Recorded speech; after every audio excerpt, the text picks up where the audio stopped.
திரு பொன் Wilson அவர்கள் நம்முடைய தொலைபேசியில் இணைந்திருக்கிறார். திரு பொன் வில்சன், இது அதிமுகவுக்கு இழப்பு தானே? இல்ல, நான் என்ன சொல்றேன், அதிமுகவுக்கு இழப்பு அப்படின்றது எந்த ஒரு பெரிய கட்சியுமே இது போல சிலர் ஒரு ஆட்சி மாற்றம் ஏற்படும் போது போனா அதனால ஒரு பெரிய இழப்பு ஏற்படவே ஏற்படாது. அது எந்த கட்சியாக இருந்தாலும் சரி. அப்பேற்பட்ட வலிமை மிக்க வைகோ போகும்போது கூட இழப்பு ஏற்படாது. ஒரு எம்ஜிஆரை பார்த்து 1000 பேர் சூடு போட்டு கூடாது. அதுதான் முக்கியம் அப்படின்றது நம்ம பார்க்கணும். இப்ப என்னன்னா 5 வருஷத்துக்கு மேல இவங்களால அதிகாரத்துல இல்லாம இருக்க முடியல. அதனால இவங்களுக்கு அடையாளம் கொடுத்ததெல்லாம் ஒரு கட்சி. அதே மாதிரி அந்த சின்னம், அந்த தொண்டர்கள், அவங்க ஓட்டு தான் அப்படின்றது. இன்னொரு நீங்க பார்க்கணும், இந்த 25 பேர் சொன்னோம்ல, இந்த 25 பேர்ல ரொம்ப லிமிட்டட் தான் மனம் திருந்தி மறுபடியும் வந்திருப்பாங்கன்னு நான் நினைக்கிறேன். நம்ம மற்றவங்க எல்லாருமே அன்னைக்கே போயிட்டாங்க, இன்னைக்கு இல்ல. அன்னைக்கு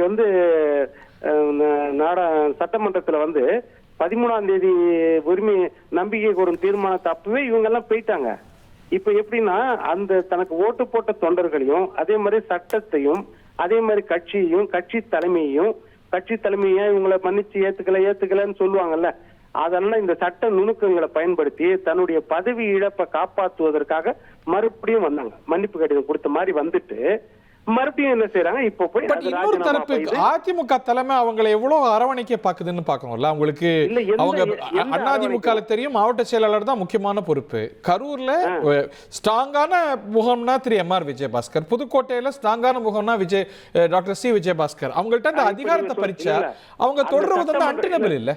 இல்ல சார், அந்த சட்டமன்ற தொகுதிக்கு மட்டுமா, அந்த மாவட்டத்துக்கா? அவங்க மாவட்ட செயலாளர்னா அவங்க தொகுதியில அவங்கள தவிர மீதி எல்லா இடத்துலயும் தோத்ததுக்கு அவங்க முதல்ல ராஜினாமா பண்ணிருக்கணும்ல. இல்ல, மாநில அளவுல தோத்ததுக்கு எடப்பாடி பழனிசாமி ராஜினாமா பண்ணாரா? நீங்க சொல்றது என்ன சொல்றீங்க? மாவட்ட செயலாளர் தான் மெயின்னு சொல்றீங்கல்ல.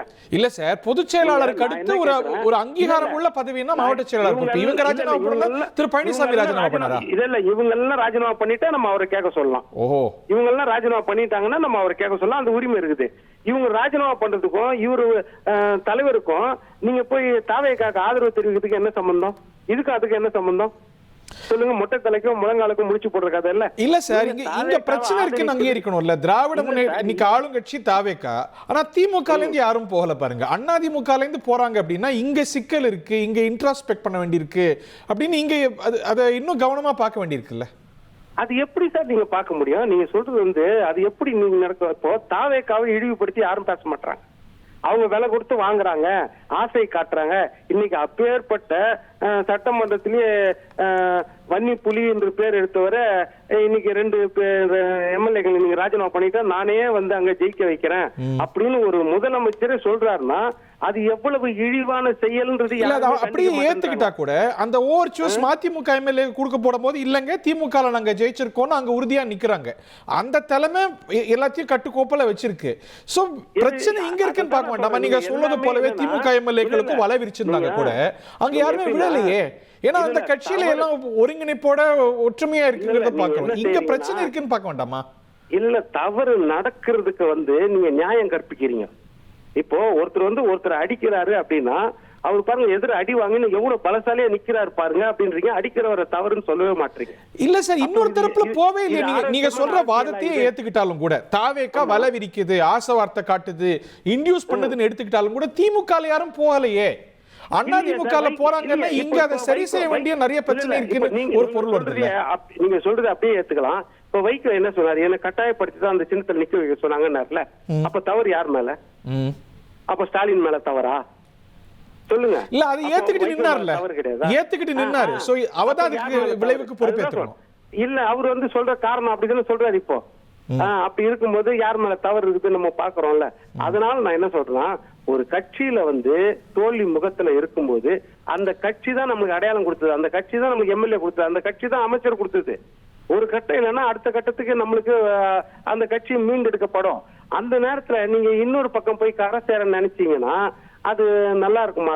அது இன்னும் பாத்தீங்கன்னா அவங்க இந்த தேர்தலில் நின்றா கூட சரி, கண்டிப்பாக அவங்க ஜெயிக்கிறதுக்கு பெரிய வாய்ப்பு கிடையாது. ஏன்னா இது போல போனவங்களுக்கு, இது போல ஒரு துரோக அரசியலை செய்துட்டு போறவங்களுக்கு கண்டிப்பாக வாய்ப்பு இருக்காது. இன்னொன்னு இது ஆரோக்கியமான அரசியலாவும் இருக்காது. இது போல சட்ட நுணுக்கங்களை பயன்படுத்தி ஒன்று கட்சி மாற இப்ப ஆன்டி டிஃபெக்ஷன் லா எல்லாம் எதுக்கு கொண்டு வந்தது? அதுக்காகத்தானே கொண்டு வந்தது. இந்த மாதிரி பண்ணக்கூடாது அப்படின்றதுக்காகத்தான். அந்த சட்டத்துல இருக்கிற ஓட்டைகளை பயன்படுத்தி அவங்க வந்து கண்டோன்மெண்ட் பீரியட்ல மன்னிப்பு கடிதம் எது கொடுத்தாரு? இப்ப எம்ஆர் விஜயபாஸ்கர் நீங்க சொல்றீங்கல்ல, வல்லமை மிக்க தலைவர், பெரிய தலைவர், அந்த கரூர்லயே அவர் தான் ஜாம்புவான், எல்லாம் சரி இல்ல, மன்னிப்பு கடிதம் எது கொடுத்தாரு? நீங்களே யோசிச்சு பாருங்களேன். இப்போ மன்னிப்பு கடிதம் கொடுத்தாரு, அவருக்கு எல்லா பொறுப்புகளும் ரீஇன்ஸ்டேட் பண்ணிட்டாங்கன்னு வச்சுக்கோங்களேன். இதுக்கான இடமே இருந்திருக்காது இல்ல. இல்ல ரெண்டு விஷயம் சொல்றேன் நானு. மன்னிப்பு கடிதம் கொடுத்தது அப்போ அவர் இப்ப ஓப்பனா ஒத்துக்கிறாரா, நாங்க தாவேக ஆதரிச்சது தவறுன்னு ஒத்துக்கிறாரா? ஒரு விஷயம். ரெண்டாவது விஷயம், அந்த 15 நாள் சோதனையான காலகட்டத்துல ஒரு பெரிய கட்சி, 55 வருஷ கட்சி, ஒரு மாவட்ட செயலர்னா இன்னொரு மாவட்ட செயலர் இருப்பாங்க. அப்போ ஸ்பேர் இன்னொருத்தர் போட்டாச்சு. வல்லமை மிக்க, இவங்களுக்கு சீனியரா இருக்கலாம், இவங்களுக்கு ஜூனியரா இருக்கலாம், முன்னாள் பாராளுமன்ற உறுப்பினரா இருக்கலாம், இல்ல முன்னாள் அமைச்சர்களாவே இருக்கலாம். அந்த 15 நாள் சோதனை கட்டத்துல அவர்களை போட்டு அவர்கள் செயலாற்றி கொண்டிருக்கிறார்கள். யதார்த்தத்தை பாருங்களேன். கோவையில வேலுமணியோ இல்ல புதுக்கோட்டையில விஜயபாஸ்கரோ இல்ல எம்ஆர் விஜயபாஸ்கரோ இவங்கெல்லாம் ஒரு ஹெவி வெயிட்ஸா இருக்கிறவங்க. அவங்கள மாரி இன்னொருத்தரை போடும்போது ஒரு ஃபிரிக்ஷன் உருவாகும். அந்த கட்சியில மாவட்ட வளர்ச்சிக்கு அது நல்லதா? எந்த கட்சிக்குமே ஹெவி வெயிட்ன்றது கிடையாது.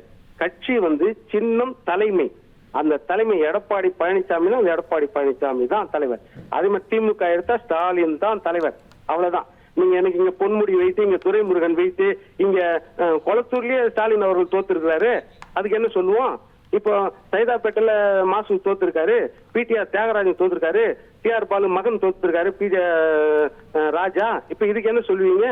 அதனால ஒரு நேரம் தோல்வி வெற்றின்றது வேற, நீங்க தனிப்பட்ட ஜாம்புவான் அப்படின்றது வேற. இனி செல்லும் இடமெல்லாம் செய்தி. தந்தி டிவியின் வாட்ஸ்அப் சேனலை ஃபாலோ பண்ணினா செல்ல இருக்கும் இடமெல்லாம் செய்தி. இதோ QR கோட், இப்பவே ஸ்கேன் பண்ணுங்க, ஃபாலோ பண்ணுங்க.